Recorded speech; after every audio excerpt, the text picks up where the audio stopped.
Hello दोस्तों, वैदिक गुरु channel पर आपका स्वागत है। आज हम संस्कृत और हिंदी पेडागोजी का जो सेक्शन चल रहा था उसमें जो हम टॉपिक पढ़ेंगे वो संस्कृत भाषा शिक्षण एवं सिद्धांत होगा, जो सीटेट दिसंबर 2023 को ध्यान में रखते हुए बहुत ही इम्पोर्टेंट है। ठीक है, तो उस वीडियो को पूरा देखिएगा ध्यान से। आइए हम चर्चा करते हैं भाषा का अर्थ एवं महत्व। सबसे पहले हम भाषा के बारे में जानते हैं कि भाषा क्या है। भाषा वह साधन है जिसके द्वारा हम अपने विचारों को व्यक्त करते हैं, मतलब हम अपने मन की भावनाओं को दूसरों को सुनाते हैं, दूसरों से कहते हैं, और दूसरे जो हमें अपनी बातों को कहते हैं, मतलब वो एक तरह का संप्रेषण हुआ। ठीक है, वो ही भाषा है।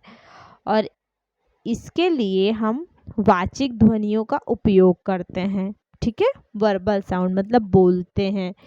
यही नहीं, यह हमारे व्यक्तित्व के निर्माण, विकास, हमारी अस्मिता, सामाजिक सांस्कृतिक पहचान का भी साधन है। मतलब भाषा क्या करती है, हमारे व्यक्तित्व का निर्माण करती है। भाषा के द्वारा ही तो हम अपनी एक पहचान बना सकते हैं ना, बोलचाल की भाषा के द्वारा अपनी वाणी, अपने विचारों को आदान प्रदान करके हम अपना व्यक्तित्व स्थापित कर सकते हैं। सामाजिक और सांस्कृतिक पहचान का भी एक साधन है ये। भाषा के बिना मनुष्य सर्वथा अपूर्ण है। जब भाषा ही नहीं रहेगी तो व्यक्ति अपने विचार का आदान प्रदान कैसे करेगा। मनुष्य के व्यक्तिगत एवं सामाजिक जीवन में भाषा के महत्व को निम्न प्रकार से समझा जा सकता है।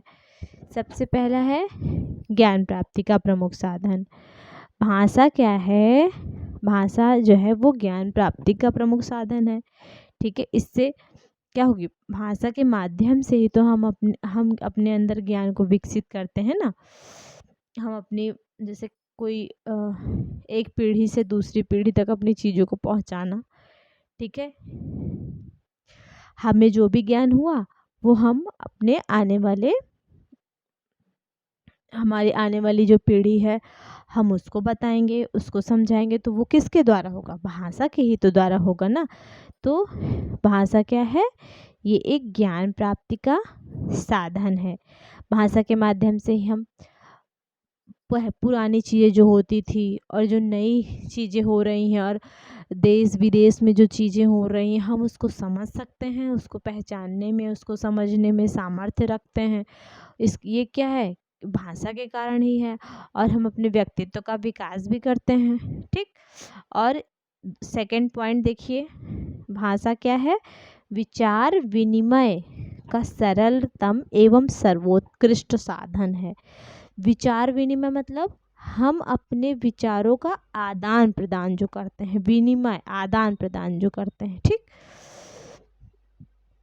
हमारे मन में बात कुछ आई, हमने सामने वाले, मेरा मित्र हुआ या फिर जो भी हुआ, हमने उससे बात की। ठीक, अब वो हमें सलाह देगा, तो ये क्या हुआ, विनिमय आदान प्रदान हो गया। ठीक, तो ये क्या है, विचार विनिमय का सरलतम एवं सर्वोत्कृष्ट साधन है।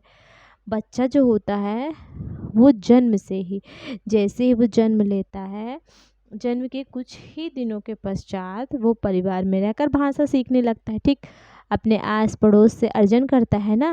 कल मैंने आपको जो इसके पहले जो टॉपिक पढ़ाया था उसमें अर्जन और अधिगम बताया था कि अर्जन में क्या होता है, बच्चा भाषा को देख देख कर सीखता है, अपने बड़ों से, माता पिता से, परिवार में और परिवार के और भी जो सदस्य हैं आस पास पड़ोस से सीखता है। ठीक, तो इसमें क्या बताया है, वही कि विचार विनिमय का सरलतम एवं सर्वोत्कृष्ट साधन किस प्रकार है कि बालक जन्म के ही कुछ दिनों के पश्चात ही परिवार में रहकर भाषा को जो है सीखने लगता है। और यह भाषा वह स्वाभाविक एवं अनुकरण के द्वारा सीखता है। ठीक, ये उसका स्वाभाविक, मतलब ये उसके अंदर की स्वाभाविकता हो जाती है। ये स्वाभाविक है कि बच्चा जो है जो चीज़ें देखेगा उसको ऑब्जर्व कर लेगा, अनुकरण करके सीखेगा। मम्मी को देख रहा है कुछ करते हुए तो वो खुद भी करने लगता है, ठीक है। तो ऐसा ही, और इसे सिखाने के लिए किसी अध्यापक की आवश्यकता नहीं होती है, क्योंकि वो खुद से ऑब्जर्व करके, खुद से देख देख के सीखता है, ठीक। यह विचार विनिमय का सर्वोत्कृष्ट साधन है। अब इसके बाद देखिए, थर्ड है सामाजिक जीवन में प्रगति का साधन। भाषा के द्वारा जो होता है वो व्यक्ति समाज में अपनी एक प्रतिष्ठा स्थापित करता है, ठीक।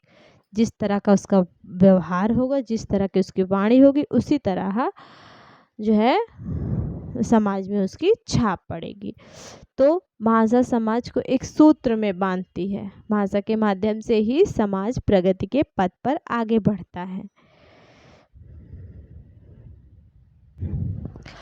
और हाँ, जिस तरह की भाषा होगी समाज भी उसी तरह का होगा, ठीक है। व्यक्ति का विचार, व्यक्ति के भाव जितने ही विकसित होंगे, हमारा समाज भी उतना ही विकासशील होगा, ठीक है।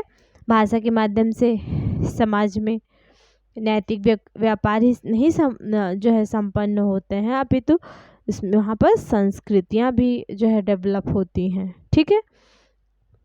तो इसके बाद देखिए, व्यक्तित्व के निर्माण में सहायक। किस तरह से व्यक्तित्व के निर्माण में भाषा सहायक होती है? जो हमारा व्यक्तित्व होता है इसका विकास भाषा के द्वारा ही सुदृढ़ हो पाता है, ठीक।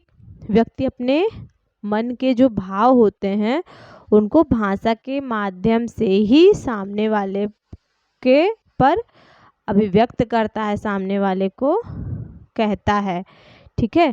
और इसी व्यक्ति के साथ उसके जो मतलब आदमी के अंदर जो भी चीज़ें होती हैं, वो जो छिपी हुई चीज़ें होती हैं वो भी बाहर आती हैं। किसके द्वारा? अभिव्यक्ति के द्वारा। और अभिव्यक्ति कैसे होती है? भाषा के द्वारा होती है, ठीक। अपने विचार एवं भाव को सफलतापूर्वक अभिव्यक्त कर सकना, अनेक भाषाएं बोल सकना, ठीक है, विकसित व्यक्ति के ही लक्षण हैं ये। इसके बाद देखिए, भाषा राष्ट्र की एकता का आधार है। भाषा क्या है? राष्ट्र की एकता का आधार है। राष्ट्र में जो शासन प्रशासन होता है इसका संचालन जो सुदृढ़ मतलब अच्छे तरीके से हो पाता है वो भाषा के माध्यम से ही हो पाता है, ठीक। भाषा राष्ट्रीय एकता का एक मूल आधार है। राष्ट्रीय एकता का मूल आधार क्या है? भाषा है। हम अन्य भाषा को भी अब इसमें सम्मिलित कर लेते हैं, ठीक है। और क्या होता है? राष्ट्र के बीच में विचार विनिमय से व्यापार और संस्कृति का आदान प्रदान होता है। हम एक देश से दूसरे देश में कैसे वार्तालाप करते हैं? भाषा के द्वारा ही तो करते हैं ना। तो यही है। इसके बाद देखिए, चिंतन एवं मनन का स्रोत है ये भाषा। हम भाषा के द्वारा अपने चिंतन और मनन कर सकते हैं। परिपक्व जब हो जाते हैं तो अलग अलग तरह की चीज़ें सोचने लगते हैं, अलग अलग तरह से सोचते हैं, ठीक है। तो हम अपने विचारों को ऊंचाइयों तक कैसे पहुंचाते हैं? भाषा के द्वारा ही पहुंचाते हैं, ठीक है। इसके बाद देखिए, शिक्षण की प्रगति की आधारशिला। शिक्षा की प्रगति, शिक्षण की जो प्रगति होती है उसका जो आधार होता है वो भाषा ही होती है, ठीक है। सभी जो भी ज्ञान विज्ञान हैं, उनके जो ग्रंथ हैं, ये सब क्या है? भाषा में ही लिपिबद्ध किए गए हैं, तभी तो हम उनको पढ़ पाते हैं ना। अगर भाषा नहीं होती तो हम कैसे पढ़ पाते चीज़ों को, ग्रंथों को, सभी चीज़ों को कैसे नहीं पढ़ पाते? तो भाषा के अभाव में हम जो हमारे पूर्वज लोग हैं उनसे जो हमें चीज़ें मिली हैं वो भी हमें नहीं मिल पाती। तो ये सब भाषा के माध्यम से ही संभव हो पाया है। साहित्य एवं कला, संस्कृति एवं सभ्यता का विकास। साहित्य भाषा में लिखा जाता है ना, भाषा के द्वारा ही तो साहित्य को जो है लिखा जाता है। भाषा का विकास में पल्लवित साहित्य के दर्पण में देखा जाता है। और देखिए, इसके बाद क्या है? साहित्य एवं कला हो गया, संस्कृति एवं सभ्यता का भी विकास होता है भाषा के द्वारा, ठीक। हम अपनी संस्कृतियों को आगे बढ़ाते हैं, भाषा के द्वारा ही बढ़ाते हैं। नए नए आविष्कार करते हैं, ठीक है, नई सृष्टि का सृजन करते हैं। ये सब किसके द्वारा होता है? भाषा। इतना जो डेवलपमेंट हुआ है किसके द्वारा हुआ है? इसमें कहीं ना कहीं भाषा का योगदान है। इसके बाद देखिए भाषा शिक्षण का अर्थ एवं महत्व। भाषा शिक्षण वह प्रक्रिया अथवा वह माध्यम है जिसमें इस बात पर बल दिया जाता है कि बच्चा पढ़ना लिखना कैसे सीखता है, किसी बच्चे को पढ़ना लिखना किस प्रकार से सिखाया जाए ताकि वह भाषा का समझ के साथ प्रयोग कर सके, ठीक है। तो यही भाषा शिक्षण का अर्थ है। किसी बच्चे को पढ़ना लिखना नहीं आता है तो उसको सिखाया जाता है ना। क्यों सिखाया जाता है? ताकि उसको भाषा की समझ हो और वो समाज में एक अपनी पकड़ बना सके। भाषा सीखने के दौरान अधिगमकर्ता अपने भाषाई परिवेश से भाषा को ग्रहण करते हुए उसके संबंध में तथ्यों का अवलोकन करता है और इसके आधार पर नियमों का निर्माण करके भाषा का ज्ञान प्राप्त करता है, ठीक। तो भाषा शिक्षण का यही अर्थ है। भाषा सीखने के दौरान अधिगमकर्ता क्या करते हैं? अपने भाषाई परिवेश मतलब उनका जो आसपास का परिवेश है उससे भाषा को ग्रहण करते हुए संबंधों में तथ्यों का अवलोकन करते हैं। इसके बाद वाइगोत्स्की जी क्या कहते हैं? कहते हैं कि बालकों के भाषा सीखने में समाज। वाइगोत्स्की का कोटेशन ही यही है। बार बार ध्यान से मैं आपको इसीलिए बार बार ये आगाह कर रही हूँ ताकि आपको ये चीज़ें जो है समझ में आ जाए। बालकों के भाषा सीखने में समाज तथा परिवार। समाज ये जो है ना ये वाइगोत्स्की से रिलेटेड है। सामाजिक सांस्कृतिक परिवेश इससे संबंध रखते हैं। कौन? वाइगोत्स्की जी। तो ये क्या कहते हैं कि बालकों के भाषा सीखने में समाज तथा परिवार एक महत्वपूर्ण भूमिका निभाते हैं। भाषा बाल विकास में सहायक होती है तथा शिक्षक द्वारा बालक की इसी प्रवृत्ति का ध्यान रखते हुए शिक्षण नीति अपनाई जाती है, ठीक है। भाषा प्रयोग में समाज तथा परिवार क्या है? उनकी एक बहुत बड़ी भूमिका है। सही बात है, भूमिका है ही ना। बच्चा जब स्कूल जाता है उसके पहले जब भाषा अर्जन करता है तो वो कैसे? समाज और परिवार से ही तो सीखता है ना। तो महत्वपूर्ण भूमिका हुई ना। भाषा बाल विकास में सहायक होती है, बच्चे के विकास में भाषा सहायक होती है। तो शिक्षक द्वारा बालक की इसी प्रवृत्ति का ध्यान रखते हुए शिक्षण नीति अपनाई जाती है। किस तरह का शिक्षा देनी चाहिए? तो इस तरह यह कहा गया। अब देखिए शिक्षक क्या करता है? शिक्षक को हमेशा ये ध्यान देना चाहिए शिक्षण प्रक्रिया के दौरान कि छात्र जो है अपने उनके दिमाग में रहने चाहिए। मतलब छात्र को ध्यान में रखकर शिक्षण कार्य करना चाहिए। ऐसे नहीं कि कुछ भी पढ़ा दिया। किस तरह के छात्र हैं, हमें उन्हें कैसे पढ़ाना चाहिए आदि। इसके बाद देखिए भाषा शिक्षण में मातृभाषा का महत्व क्या है? मातृभाषा का महत्व बहुत ज़्यादा है, ठीक। Mother tongue. तो मातृभाषा के द्वारा ही प्राथमिक शिक्षा व्यक्ति के संपूर्ण जीवन की आधारशिला होती है ना। प्राथमिक में ही जो बच्चा सीखेगा बड़ा होके धीरे धीरे वही तो स्तंभ होता है ना। प्राथमिक शिक्षा क्या है? वही बच्चे का स्तंभ होता है, संपूर्ण जीवन की आधार होता है।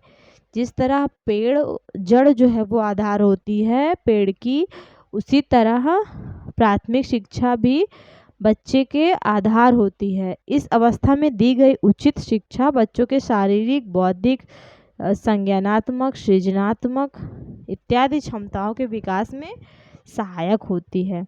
शिक्षा का अंतिम लक्ष्य भी विद्यार्थी के व्यवहार में सकारात्मक परिवर्तन लाना है, ठीक है। शिक्षा का अंतिम लक्ष्य क्या होना चाहिए?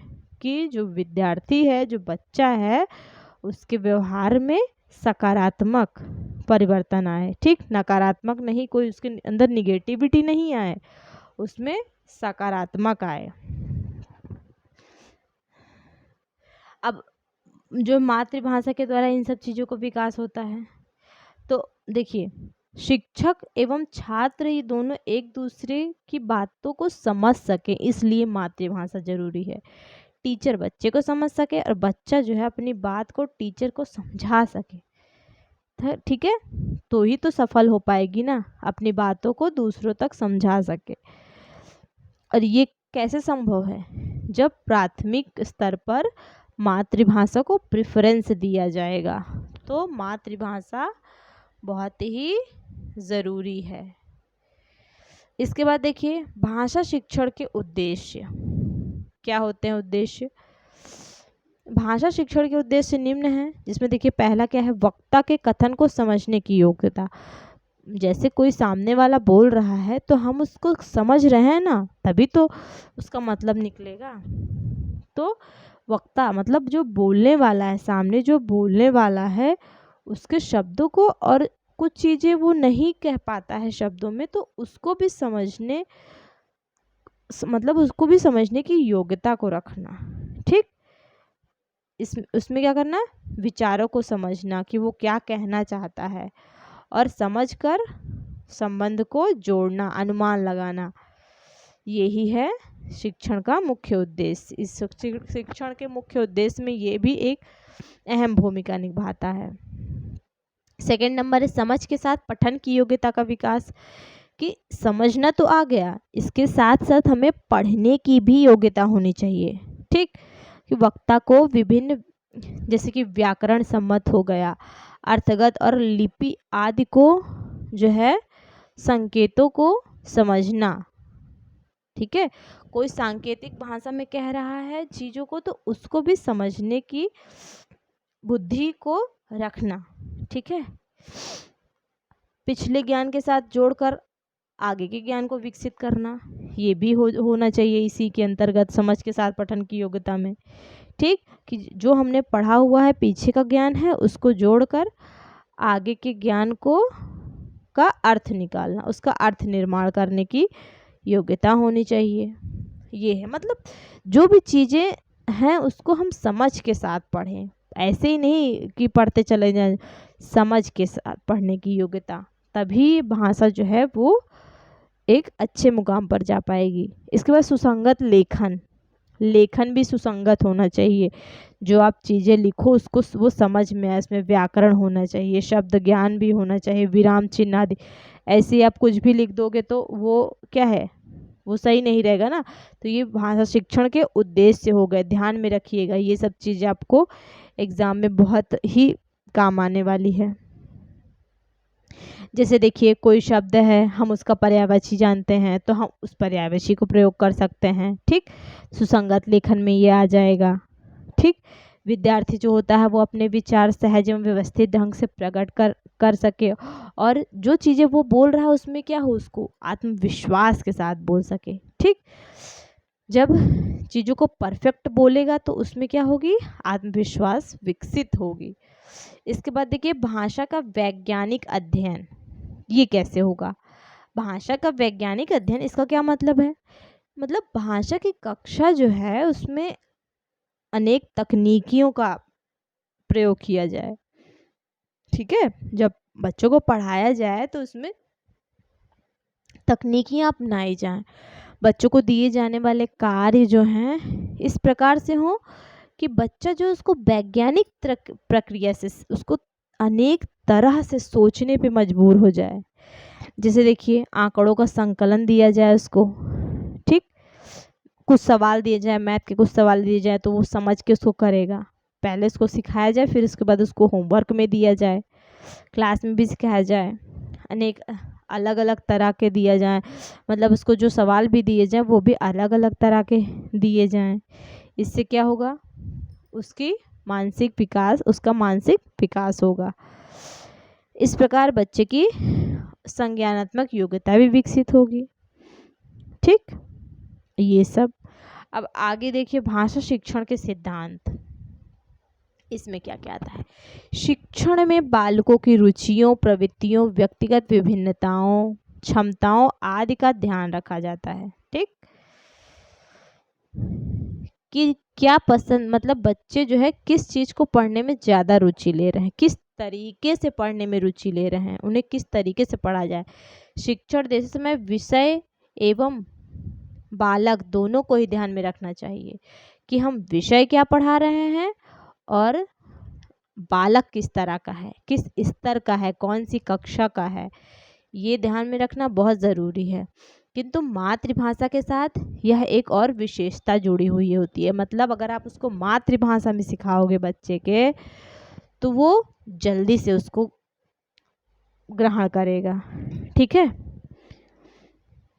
बालक स्वयं ही अनुकरण द्वारा वातावरण से सीखना प्रारंभ कर देगा।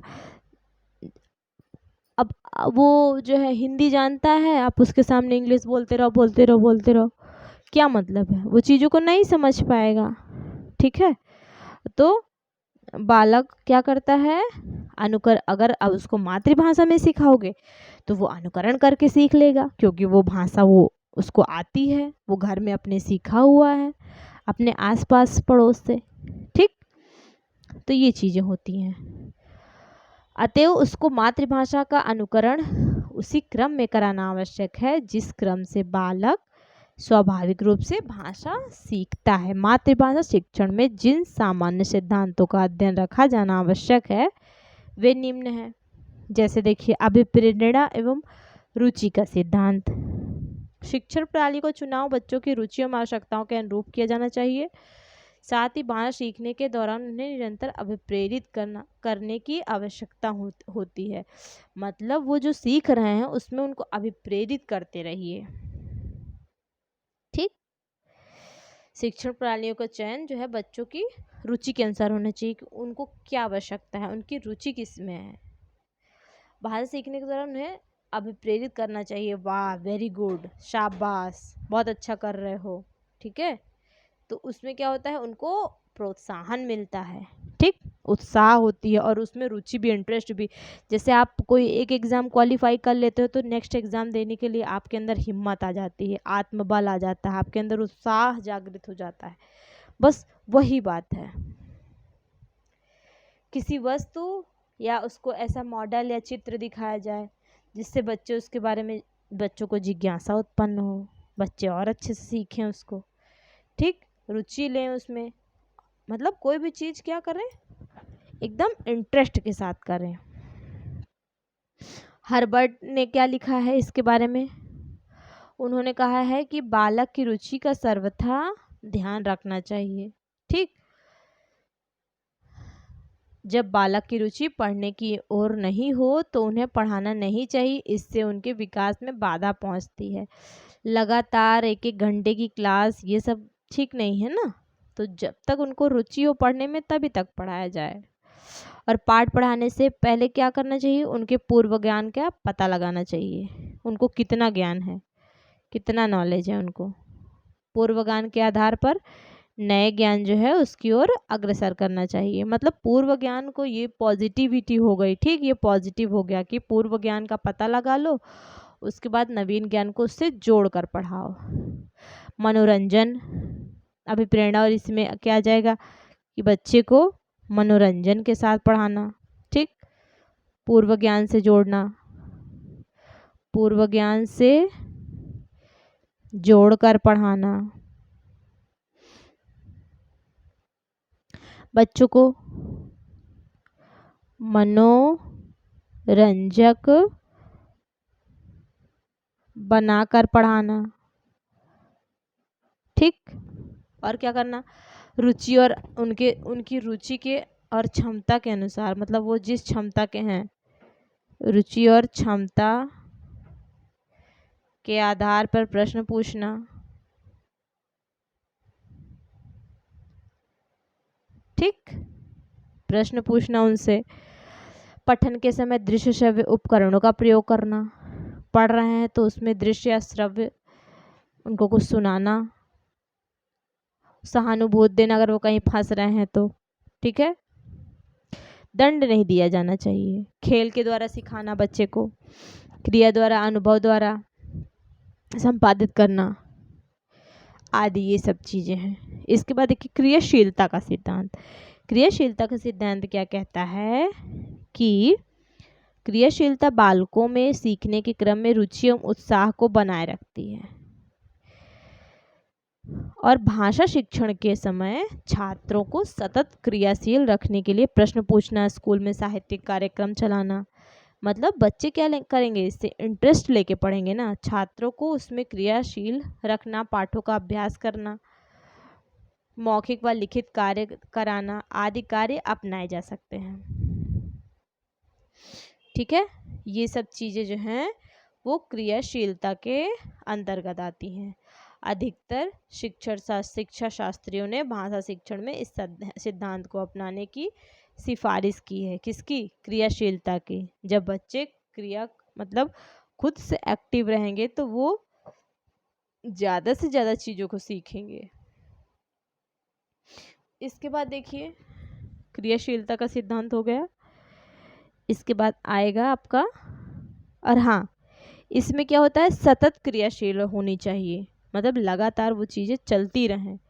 प्रश्न पूछोगे तो इससे क्या होगा, उनके अंदर, और अगर वो आंसर कर लेते हैं अच्छे से तो उनके अंदर और इंटरेस्ट बढ़ेगा, वो और सोचेंगे कि हमें और जो है हमसे और क्वेश्चन किए जाएं। ठीक है, उनके अंदर जागरूकता आएगी। इसके बाद देखिए अनुबंधन का सिद्धांत। ये अनुबंधन का सिद्धांत क्या होता है, ये मूर्त वस्तु से जोड़कर सिखाना, मतलब कोई भी चीज़ सामने रखी हुई है।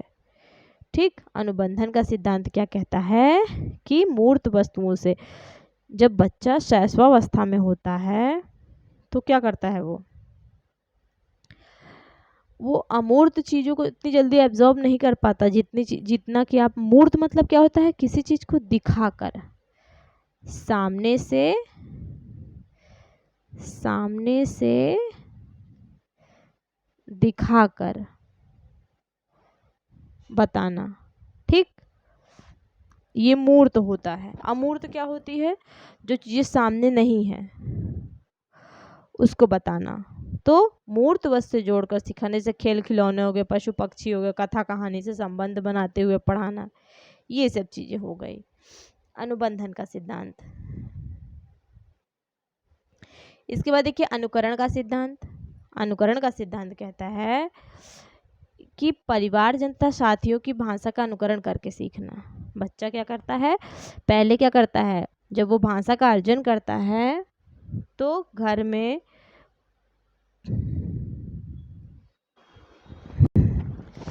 परिवारजन तथा साथियों की भाषा का अनुकरण करके सीखना। जैसे कि घर में माता पिता तथा शिक्षक, इन दोनों के बोलने के ढंग के जब अंतर होता है तो बच्चा प्रेफरेंस टीचर को देखता है।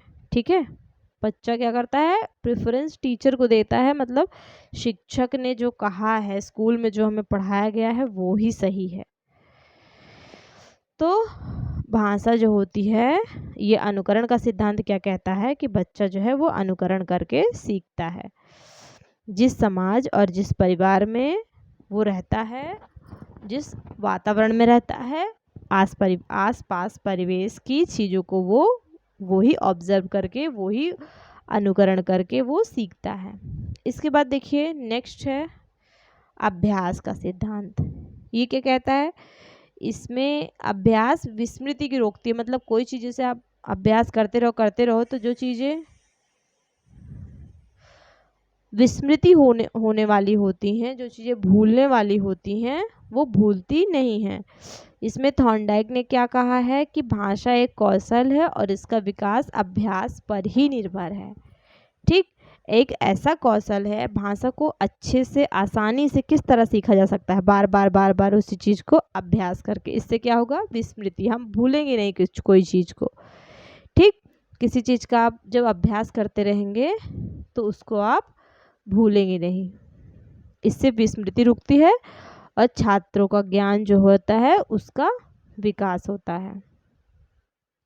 ठीक, अभ्यास का क्रम जब अगर टूट जाता है तो भाषा का जो है, भाषा पर अधिकार जो है वो धीरे धीरे समाप्त होने लगता है, चीज़ों को आप भूलने लगते हो।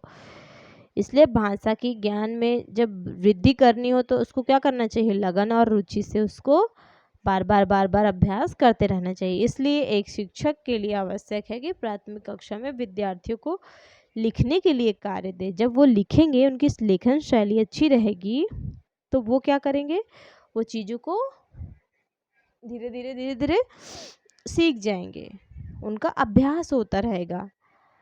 इसके बाद देखिए नेक्स्ट क्या है, आवृत्ति का सिद्धांत। आवृत्ति का सिद्धांत क्या कहता है?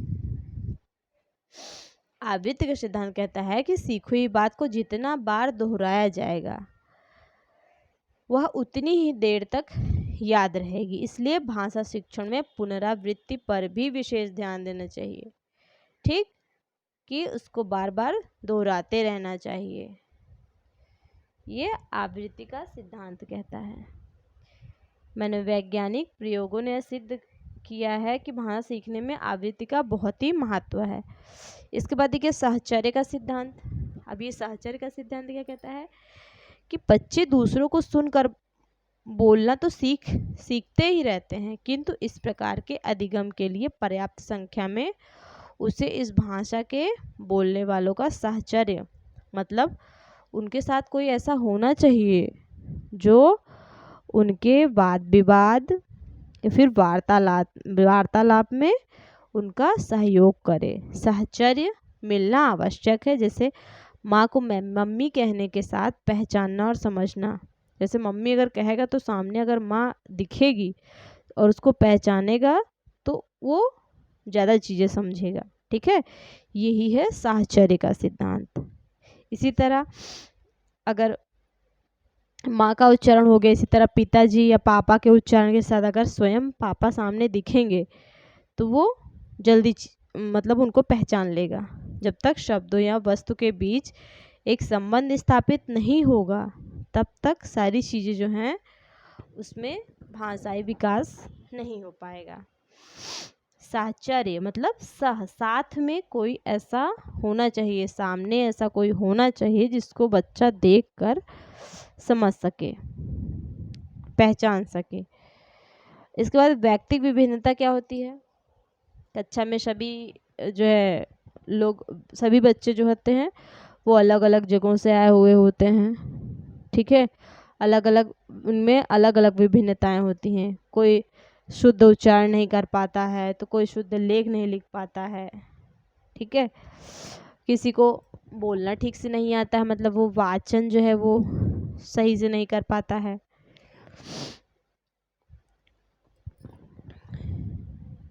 तो कोई मौन पाठ नहीं कर पाता है, उसको हमेशा जो है बोलने पर ही याद होता है बार बार कोई चीज़ को। या फिर कोई ऐसा होता है जो चीज़ों को पढ़ता है, पढ़ने के बाद भूल जाता है, तथ्यों को भूल जाता है। तो जो एक टीचर जो होता है उसको सबकी जो अलग अलग विभिन्नताएं हैं बच्चों की, उनको ध्यान से, उनकी कठिनाइयाँ क्या है उनको ध्यान में रखकर ही शिक्षण देना चाहिए। इसलिए अध्यापक को इन सब की व्यक्तिगत विभिन्नताओं और कठिनाइयों को ध्यान में रखकर शिक्षण कार्य संपन्न करना चाहिए। इसके बाद देखिए अनुपात एवं क्रम का सिद्धांत। ये क्या कहता है? अनुपात एवं क्रम का सिद्धांत कहता है कि भाषा सिखाने के केवल व्यवहारिक उद्देश्य के लिए भी बोल कर समझाने, लिख कर समझाने और सुन कर समझाने की आवश्यकता है। ठीक है, अध्यापक क्या करता है? भाषा सिखाने के लिए पाठ्य पुस्तक का प्रयोग करता है। पाठ्य पुस्तक के 1-2 पृष्ठ पढ़ाने, व्याकरण के नियम बताएगा। ठीक है, फिर उसमें रचना कार्य देगा। इसके अतिरिक्त वो अपना कर्तव्य और कुछ भी नहीं समझता, तो ऐसा नहीं होना चाहिए। इससे क्या होता है, भाषा के सभी अंगों में मतलब शिक्षा जो होती है वो अधूरी रह जाती है। टीचर क्लास में आया, अपना कार्य किया, कार्य करके चला गया, बच्चे समझे नहीं समझे इससे उसे कोई मतलब नहीं है। तो ये चीज़ें नहीं होनी चाहिए। हर एक बच्चे को ऑब्जर्व करके टीचर को पढ़ाना चाहिए। तो भाषा शिक्षण के 2 अंग हैं, पढ़ने और सुनने से। इस प्रकार अपने विचारों को प्रकट करने की भी 2 प्रक्रिया है, पढ़ना और बोलना। पढ़कर और बोलकर विचार को प्रकट करता है, और पढ़ने और सुनने से इस शिक्षण के 2 अंग पढ़ना और सुनना है। ठीक, और पढ़ने और बोलने से वो क्या करता है? विचारों को प्रकट करता है किसी के सामने बोलकर अपनी बात को रखता है, और सुनकर क्या होता है, वो चीज़ों को समझता है। इसके बाद देखिए संक्षेप में विद्यार्थी के सामने भाषा सीखने के 4 उद्देश्य हैं। दूसरों के मुख से सुनकर समझने की योग्यता प्राप्त करना। ठीक, सामने वाला जो कह रहा है हम उसको समझ रहे हैं ना ठीक ठीक तरीके से, तो ये क्या है, भाषा सीखने का साधन है, ये उद्देश्य है।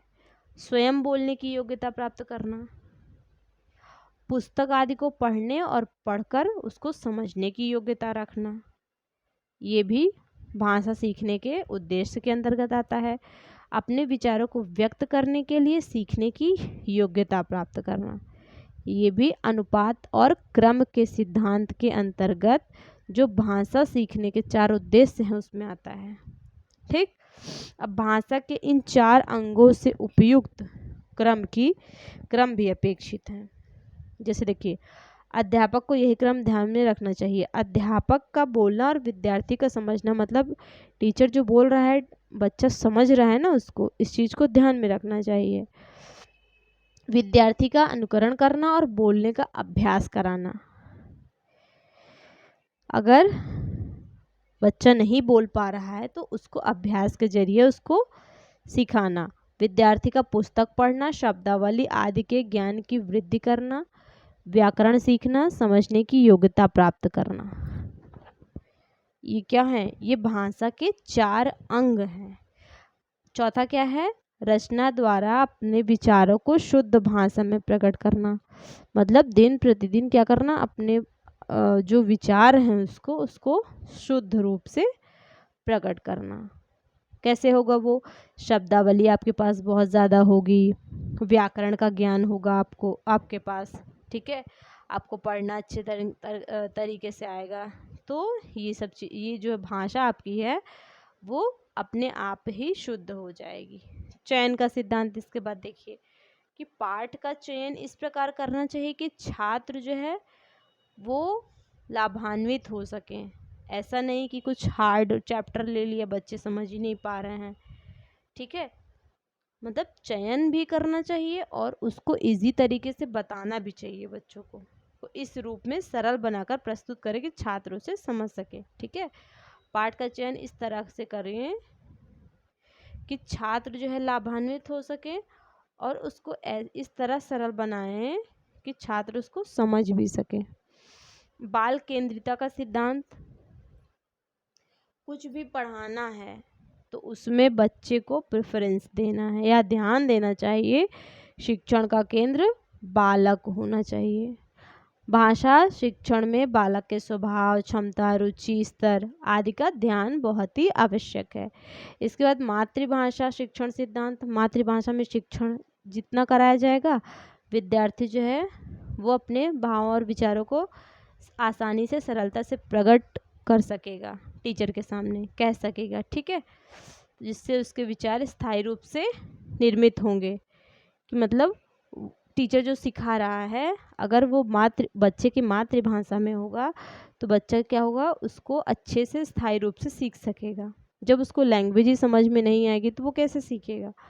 इसके बाद पुनर्बलन का सिद्धांत, अमेरिकी मनोवैज्ञानिक स्किनर ने इस सिद्धांत को प्रतिपादित करते हुए स्पष्ट करने का प्रयास किया कि जब तक अधिगम प्रक्रिया के दौरान अधिगमकर्ता को सफलता मिलती रहती है तब तक वह उत्साहित होकर सीखता रहता है। ठीक है, कि बच्चों को जो है वो हमेशा पुनर्बलन देते रहना, उनको प्रोत्साहित करते रहना, इसका यह अर्थ हुआ। अगर वो सफलता प्राप्त कर रहे हैं तो उनके मनोबल को ऊंचा करते रहना। इससे क्या होगा, इससे वो उत्साहित होंगे और सीखने में उनकी वृद्धि होगी और रुचि लेंगे। वो जो पढ़ रहे हैं ना, जो सीख रहे हैं उसमें रुचि लेंगे और लक्ष्य की ओर अग्रसर होंगे। निश्चित उद्देश्य एवं पाठ्य सामग्री का सिद्धांत, इस सिद्धांत के अंतर्गत हिंदी भाषा शिक्षण के एक नहीं अनेक उद्देश्य होते हैं।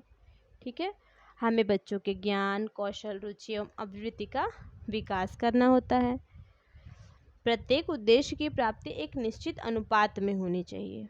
किसी उद्देश्य पर आवश्यकता से अधिक बल देना अथवा किसी को बिल्कुल ही छोड़ देना ठीक नहीं है। उद्देश्य प्राप्ति के लिए पाठ्य सामग्री का चयन करना आवश्यक है। ऐसी पाठ्य सामग्री का चयन करना जिसको बच्चा अच्छे से आसानी से सीख सके। इसके बाद देखिए बोलचाल का सिद्धांत। शिक्षक केंद्रित नहीं होना चाहिए, क्लास कैसी होनी चाहिए, बाल केंद्रित होना चाहिए। कि बोलचाल का इससे कैसे संबंध है, कक्षा का वातावरण शांत होना चाहिए, अध्यापक सक्रिय और बालक बहरे गूंगे जैसे बैठे हों तो भाषा शिक्षण कदापि प्रभावकारी नहीं होगी। अगर टीचर ही बार बार मतलब लगातार पढ़ाए जा रहे हैं और बच्चे खाली सुन रहे हैं तो इसमें बच्चा सक्रिय नहीं रह पाता है और ये शिक्षा जो है वो प्रभावकारी नहीं होती है।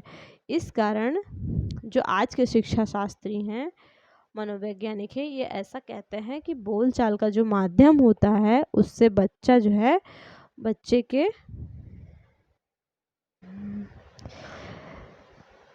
मनोवैज्ञानिक ने बोलचाल के माध्यम से भाषा की शिक्षा पर बल दिया है। बोलचाल से बच्चा, अगर इसमें क्या होगा, टीचर भी इन्वॉल्व, बच्चे भी इन्वॉल्व, जब दोनों सक्रिय रहेंगे तो भाषा अच्छी होगी।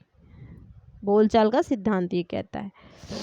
कॉमेनियन और जॉन लॉक ने कहा है कि भाषा को पहले बोलचाल के माध्यम से पढ़ाना चाहिए। ठीक है, भाषा को क्या करना चाहिए, पहले बोलचाल के माध्यम से ही पढ़ाना चाहिए। अब इसके बाद देखिए भाषा शिक्षण के नियम आ गए। अब इसमें क्या है, इसमें है कि बच्चों द्वारा भाषा सीखने की प्रक्रिया का विश्लेषण करते हुए मनोवैज्ञानिकों ने भाषा शिक्षण के कुछ सामान्य नियमों का उल्लेख किया है। मूर्त से अमूर्त की ओर। वैज्ञानिकों का मत है कि बच्चों का मानसिक विकास इतना नहीं होता कि वे अमूर्त अवधारणाओं को समझ सके। ठीक है, मूर्त मतलब सामने जो भी चीजें हैं उनको देख कर सीखना, अमूर्त मतलब वो चीजें सामने नहीं है। तो बच्चों का मानसिक विकास इतना नहीं होता कि वे अमूर्त अवधारणाओं को समझ सके। और जब तक विद्यार्थियों के समझ कोई वस्तु स्थूल रूप से प्रस्तुत नहीं की जाती तब तक वे उसके विषय में सूक्ष्म या अमूर्त रूप से विचार विमर्श नहीं कर सकते। एक बार उनको दिखा दिया जाए, बाद में अगर आप उसके बारे में चर्चा करेंगे तो उन्हें याद रहेगा, फिर वो उसको उस पर विचार विमर्श कर सकते हैं। लेकिन जिस चीज़ को नहीं देखा है, उन्होंने कभी भी नहीं देखा है, वो पूर्णतः अमूर्त है, तो उसको सीखने में उनको कठिनाई होती है। इसके बाद देखिए ज्ञात से अज्ञात की ओर। इस नियम से अभिप्राय है कि बालकों को जो ज्ञान प्राप्त होता है वे उसी ज्ञान पर नए ज्ञान की नींव रख कर ज्ञात से अज्ञात की ओर अग्रसर करते हैं। ठीक है, कुछ कुछ चीज़ें उनकी जानकारी होती है, पहले उन्हें जो चीज़ें ज्ञात होती है उसके बारे में पढ़ाया जाए, बाद में जो चीज़ें नहीं पता है उनको उसके बारे में पढ़ाया जाए, उससे रिलेट करके। अनिश्चित से निश्चित की ओर। विद्यार्थी के मस्तिष्क में दैनिक जीवन के अनुभवों से कुछ अनिश्चित धारणाएं निर्मित होती हैं। उन्हें अनिश्चित धारणाओं पर विचार विमर्श करने के उपरांत उसके विचार किसी एक या निश्चित रूप धारण कर लेते हैं, जिसके पश्चात उसका ज्ञान अनिश्चित से निश्चित रूप धारण करता है।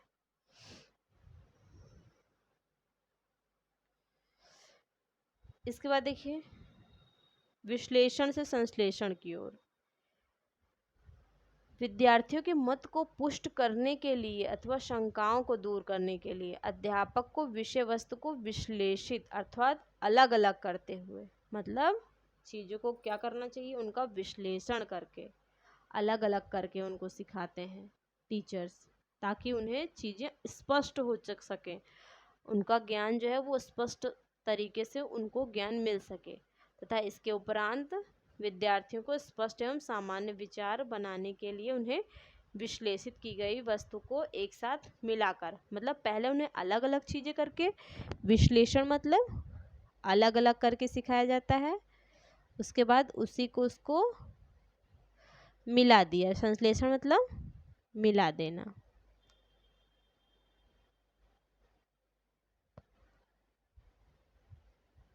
एक साथ क्या करना, मिला देना, ये क्या है, संश्लेषण हो गया। संश्लेषण मतलब मिला देना, विश्लेषण मतलब अलग अलग करना।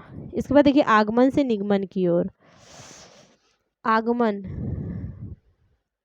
नियम के अनुसार विद्यार्थियों को शिक्षित करते समय उदाहरण देकर नियमों का निर्धारण किया जाता है। इस पद्धति का प्रयोग व्याकरण के नियमों को समझाने के लिए किया जाता है। ठीक, पहले उदाहरण, आगमन, फिर नियम। पहले उदाहरण दिया, फिर नियम। व्याकरण के नियम को समझाने के लिए इसका प्रयोग करते हैं। इसके बाद देखिए वैज्ञानिक से तार्किक की ओर। इस नियम के अनुसार विद्यार्थियों को पहले उन विषयों को पढ़ाना चाहिए जिनमें उनकी रुचि हो एवं उन्हें पढ़ने में वे समर्थ हो। तत्पश्चात विषय सामग्री के तार्किक पक्षों का अध्ययन किया जाना चाहिए। सरल से कठिन, पहले किसी टॉपिक को सरल तरीके से पढ़ाओ, फिर इसको कठिन कर दो। विशिष्ट से सामान्य, पहले अलग अलग वृक्ष दिखाना। ये एक उदाहरण है कि कोई चीज़ पहले विशिष्ट दिखाना, फिर इसके बाद सामान्य कर देना। जैसे पहले क्या करना, उनको अलग अलग वृक्ष को दिखाना, ये नींबू का पेड़ है, ये आम का पेड़ है, ये पीपल का पेड़ है। उसके बाद ये बताना कि इसके तने, पत्ती, जड़ सब एक तरह के होते हैं। तो ये विशिष्ट से सामान्य हो गया। पूर्ण से अंश क्या होता है, यह गेस्टाल्ट वादियों का देन है। पूर्ण से अंश, पहले बालक को कोई, जैसे हम उनको एक साइकिल दिखाते हैं, ठीक है, पहले बालक को साइकिल दिखाना, बाद में उसके पार्ट्स को दिखाना, हैंडल हो गया, ब्रेक हो गया, ठीक है।